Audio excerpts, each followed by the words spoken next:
आज की तारीख में सबसे बड़ा सवाल यह है कि कोरोना आखिर कब तक कहर बरपाएगा, कब कोरोना की धार में कमी आएगी। हमने यही सवाल देश के कुछ दिग्गज विशेषज्ञों से पूछे। जवाब ये मिला कि इस महीने तो राहत बिल्कुल नहीं मिलेगी। हमें मास्क से लेकर सोशल डिस्टेंसिंग को अब अपनी जिंदगी का हिस्सा बनाना ही होगा।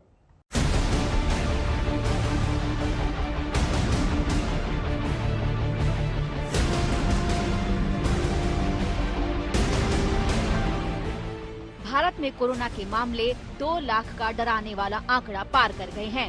सिस्टम हाँफ रहा है और सरकारें लाचार दिख रही हैं। आखिरकार क्यों इस बार ये दूसरी लहर काबू नहीं आ रही और मामले लगातार बढ़ते जा रहे हैं?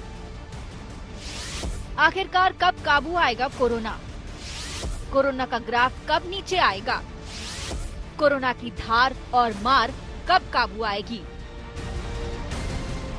हाल फिलहाल तो कोरोना काबू में आता नहीं दिख रहा। बुधवार को इसके केस की तादाद 2 लाख का आंकड़ा पार कर गई। डबल म्यूटेंट वाले स्ट्रेन से कोरोना तेज रफ्तार से फैल रहा है। हमने विशेषज्ञों से पूछा कि आखिरकार कोरोना पर कब तक कंट्रोल पाया जाएगा। कम से कम 2 विशेषज्ञ पूरे भरोसे के साथ कह रहे हैं कि मई के आखिरी या जून के पहले हफ्ते में कोरोना कंट्रोल हो जाएगा। That may happen any time in the next about 4 to 6 weeks time, or maybe a little bit longer. I don't know if anybody can answer that with any kind of certainty. Hopefully, it will decline very soon, and that the numbers will become more controllable. So it's a very alarming situation, and it will be a few weeks. But then there is no guarantee that there's not going to be a third wave, and clearly we need to do some thinking, some introspection, and some planning ahead to avoid. हालांकि 2 विशेषज्ञ ये कह रहे हैं कि 1.5 से 2 महीने के भीतर कोरोना कंट्रोल हो जाएगा, लेकिन कुछ मॉडल ये बता रहे हैं कि पीक आने से पहले कोरोना जबरदस्त मार करेगा। कुछ राज्यों में तो 1-1 लाख केस तक सामने आ सकते हैं। What the model says a very grim scenario in some of the states. Both Uttar Pradesh and Bihar have a reproductive number of 2.8, 2 and 3 as of now, which means that each person is spreading to 3 more people, which means that the cases are only going to increase in the future, not currently they might be not having that many cases. असल में corona इस वजह से बेकाबू हो रहा है क्योंकि इसके सैकड़ों वेरिएंट सक्रिय हैं। इसकी वजह से ये जांच रिपोर्ट से भी पकड़ नहीं आ रहा।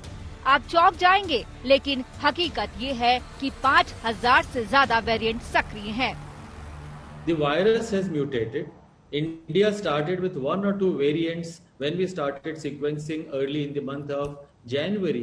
Now we have double mutants, triple mutants, and in fact there are about 5000 mutant variants of this.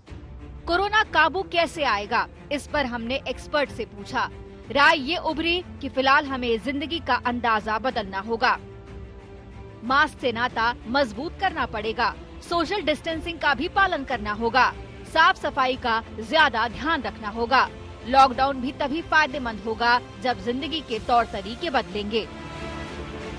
अगर ऐसा नहीं किया तो कोरोना को काबू करना मुश्किल हो जाएगा। आज तक ब्यूरो।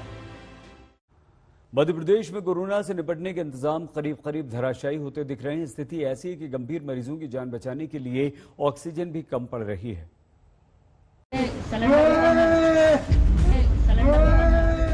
इन चीखों को सुनने वाला कौन है? सांसें उखड़ रही हैं, लेकिन अस्पताल एडमिट नहीं कर रहे हैं क्योंकि उनके पास न बेड है न ऑक्सीजन। अस्पताल के बाहर मरीज तड़प रहे हैं। एक सांस पर आफत है। मरीज हाथ पैर पटक रहे हैं, लेकिन ये एक मरीज का हाल नहीं है। इन्हें सिस्टम सांसें क्या देगा, उसकी तो खुद सांसें उखड़ चुकी हैं। पर डे हमें 90 सिलेंडर चाहिए रहते हैं, आ 30 रहे। ये मध्य प्रदेश के एक अस्पताल का हाल है, वो भी कहीं ज्यादा दूर नहीं, राजधानी भोपाल के बगल में। अस्पताल खुद बता रहे हैं कि जिन एम्बुलेंस से मरीज को लाते थे, अब ऑक्सीजन के सिलेंडर ढो रहे हैं। मध्य प्रदेश सरकार का दावा है कि उसने ऑक्सीजन की उपलब्धता 130 मीट्रिक टन से बढ़ाकर 267 मीट्रिक टन कर दी है, यानी ऑक्सीजन सप्लाई दोगुनी कर दी है। लेकिन डिमांड इससे भी 2 गुना ज्यादा है, इसलिए संकट तो होगा ही। गोयल जी, धर्मेंद्र प्रधान जी सबसे मैं लगातार बात कर रहा हूं ताकि ऑक्सीजन की उपलब्धता बढ़ती रहे। शमशान घाट में वेटिंग लग गई लाशों की, और मेरा मुख्यमंत्री आज भी झूठ बोलता है। मध्य प्रदेश की सांसों पर ये संकट इसलिए है क्योंकि गुजरात से ऑक्सीजन सप्लाई में रुकावटें आ गईं। महाराष्ट्र से ऑक्सीजन सप्लाई बंद हो गई। भोपाल से हेमेंद्र शर्मा के साथ आज तक ब्यूरो। कोरोना के बढ़ते खतरे के बीच देश के हेल्थ सिस्टम की पोल खुल रही है। ये सिस्टम किस तरह से कोरोना के संकट काल में और बड़ी आफत बन सकता है, आज तक के रियलिटी टेस्ट में इसका भी खुलासा हुआ। दिल्ली के 3 अस्पतालों में कोरोना टेस्टिंग की चरमराई व्यवस्था के खिलाफ दस्तक देती हमारी ये स्पेशल इन्वेस्टिगेटिव रिपोर्ट। अस्पताल के कंपाउंड में इधर उधर बैठे लोग, थक कर फर्श पर बैठे लोग, जमीन पर लेट गए लोग, एक दूसरे के बेहद करीब, किसी का मास्क चेहरे पर नीचे है तो किसी ने मास्क लगा ही नहीं रखा है। ऐसे हालात में ये सब टेस्टिंग के लिए मौजूद हैं। टेस्टिंग की व्यवस्था के चरमरा जाने की तस्वीरें दिल्ली में केंद्र के एक अस्पताल, दिल्ली सरकार के एक अस्पताल और एक म्यूनिसिपल अस्पताल में आज तक के कैमरे पर रिकॉर्ड हुई हैं।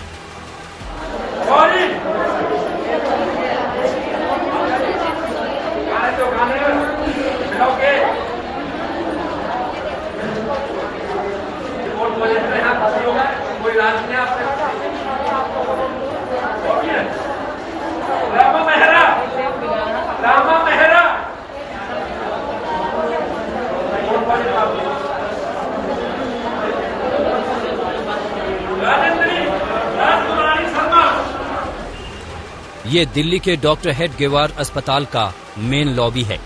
दोपहर के 2 बजे हैं। संदिग्ध कोविड मरीज टेस्ट रिपोर्ट का इंतजार कर रहे हैं। पॉजिटिव आने वालों का नाम सबके सामने पुकारा जा रहा है और उन्हें रिपोर्ट थमाकर कहा जा रहा है कि घर जाओ। रिपोर्ट पॉजिटिव आ गई। कौन सा कराया था टेस्ट? और ये ऐसी बांट रहे हैं सबको भीड़ में पॉजिटिव रिपोर्ट है। क्या बोला इन्होंने? कह रहे पॉजिटिव है। और अब क्या हॉस्पिटल में भर्ती करेंगे? क्या कर रहे हैं? अभी बोला घर जाओ। पॉजिटिव है। कोरोना रिपोर्ट पॉजिटिव आने के बाद आइसोलेशन होना चाहिए। कोरोना का प्रोटोकॉल यही है। पॉजिटिव है। लेकिन यहाँ संक्रमित आए लोग भीड़ के बीच से गुजरकर अपने अपने घरों की ओर लौटते हैं। अस्पताल के कर्मचारियों से जब इस पर बात की गई तो उन्हें अपनी गलती तो नहीं दिखी, लेकिन ये जरूर बताते गए कि लोग ही सोशल डिस्टेंसिंग नहीं मान रहे तो वो करें क्या। प्रशांत भाई, आप ऐसे बांट रहे हो, लोग बैठे हुए हैं, सोशल डिस्टेंसिंग के लिए कोई सोशल डिस्टेंसिंग नहीं है, कुछ नहीं है। और इससे और लोगों को जाएगा नहीं होगा, और लोगों को नहीं जाएगा। दिल्ली में टेस्टिंग फैसिलिटी केंद्र सरकार के आरएमएल अस्पताल में भी चरमराई हुई है। टेस्ट कराना क्या? कल सुबह टेस्ट के लिए अब नहीं होगा। क्यों? पेशेंट जान सी पड़े। कल सुबह आएगा टेस्ट के लिए भैया, आज नंबर नहीं आ पाएगा। क्यों? यह 1 नंबर आपका है, 50 चल रहा है अभी, 2:30 बजे बंद हो जाएगा, नंबर नहीं आ पाएगा, इसलिए मना कर रहा हूं। ये देश की राजधानी में स्वास्थ्य सुविधा की तस्वीर है। कोविड-19 से लड़ाई में इन अव्यवस्थाओं के साथ तो जंग नहीं जीती जा सकती है। फैसिलिटी के अंदर भी नितिन जैन और जमशेद खान के साथ स्पेशल इन्वेस्टिगेशन टीम आज तक। सबने मिलके ये निर्णय लिए हैं कि वीकेंड के ऊपर कर्फ्यू दिल्ली के अंदर लगाया जाएगा। इसका कारण ये है कि लगभग हफ्ते के दौरान, वर्किंग डेज के दौरान आदमी को अपनी कमाई करने के लिए जाना होता है, आदमी को अपने काम पे जाना होता है। लेकिन वीकेंड में अक्सर जो लोग निकलते हैं वो अपने एंटरटेनमेंट के लिए या दूसरी एक्टिविटीज़ के लिए निकलते हैं, जो कि कर्टेल की जा सकती है, जो कि जिसके ऊपर अंकुश लगाया जा सकता है। उससे बहुत ज़्यादा लोगों को दिक्कत नहीं होनी चाहिए। एक और भी बड़ी चीज़ है कि ये शादियों का सीज़न है और कई लोगों की ऑलरेडी शादी की डेट्स डिसाइड हो चुकी हैं, सब कुछ तैयारियां हो चुकी हैं। हम नहीं चाहते कि उनको किसी तरह की तकलीफ हो। ऐसे लोगों को जो एसेंशियल सर्विसेज हैं और ख़ासकर जो शादियां हैं उनको हम कर्फ्यू पासेस दे के उनको अलाउ करेंगे, उनका मूवमेंट हम अलाउ करेंगे। वो कर्फ्यू पासेस के अप्लाई कर सकते हैं और उनको जल्द से जल्द बिना किसी हैरेसमेंट के हम कर्फ्यू पासेस देंगे। ये जो कोरोना की चौथी वेव आई है, इस चौथी वेव को भी हम सब दिल्ली वाले मिलके पहले जो 3 वेव आई थी उसकी तरह से हम ज़रूर सफल होंगे, जल्द सफल होंगे, ताकि हम लोगों को इससे भी जल्दी मुक्ति मिल सके।